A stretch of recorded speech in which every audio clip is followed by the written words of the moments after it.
Palang araw mga kapatid, nais kong ibahagi ang aking pinto at patotoo sa kabutihan ng Diyos. Ang Diyos ay nagbibigay sa atin ng bagong pagkakataon sa bawat isa na nananalig sa Kanya. Ang Kanyang pangalan ay makapangyarihan at maaasahan. Tapat siya kailanman. Amen.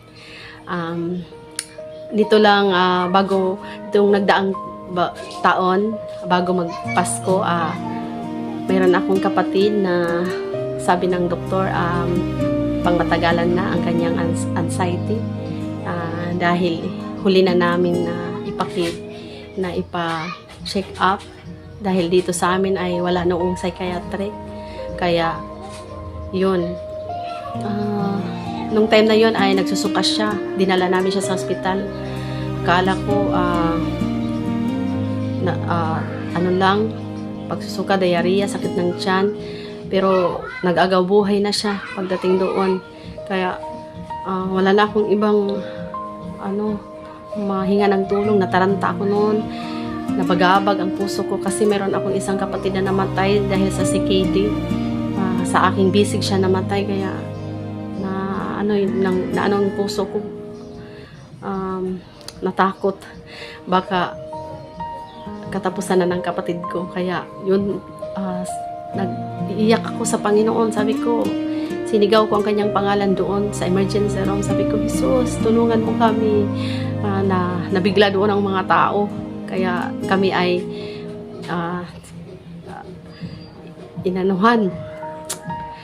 pinalibutan. Kaya yun, pero salamat sa Panginoon, na-revive ang kapatid ko.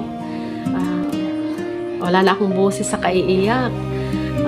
Akala ko okay na, pero paglipas ng ilang araw na manas siya, hirap huminga. Ng panahon na yun, wala akong pera. Yung mga kapatid ko din walang pera. Kaya yun, sa bahay nag-iiyak ako sa Panginoon.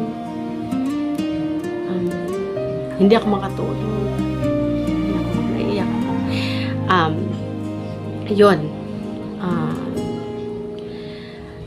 Sabi ng doktor, kailangan daw naming ilipat sa ibang ospital at kailangan daw i-dialysis kasi ang creatinine niya 800 na.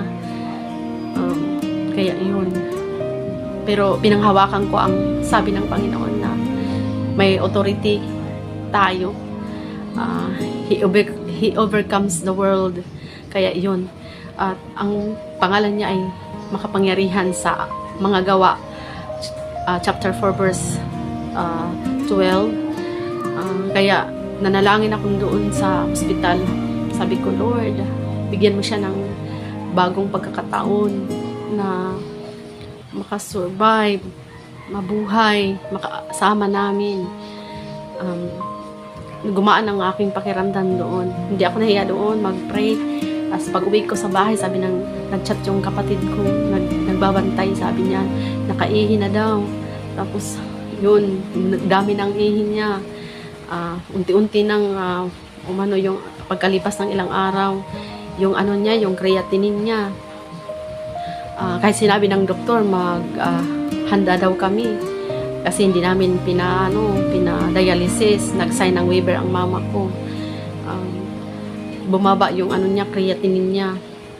800, naging 600, naging 300. Hanggang nakauwi kami sa bahay at napakabuti talaga ng Panginoon kasi nasettled ang mga bayarin namin doon.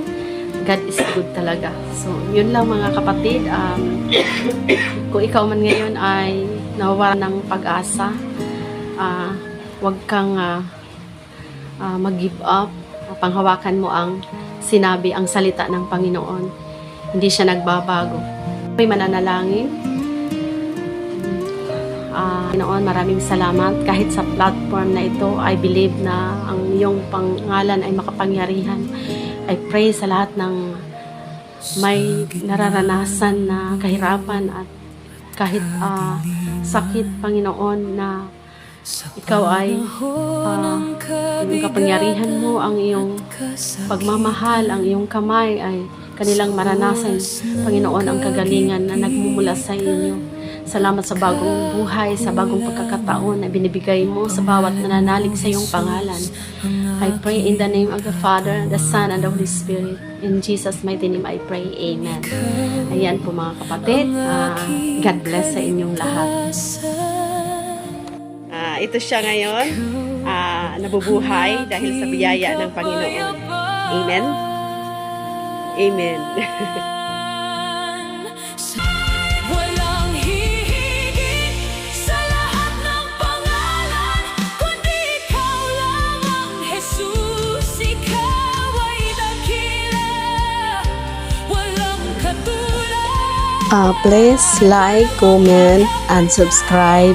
God bless.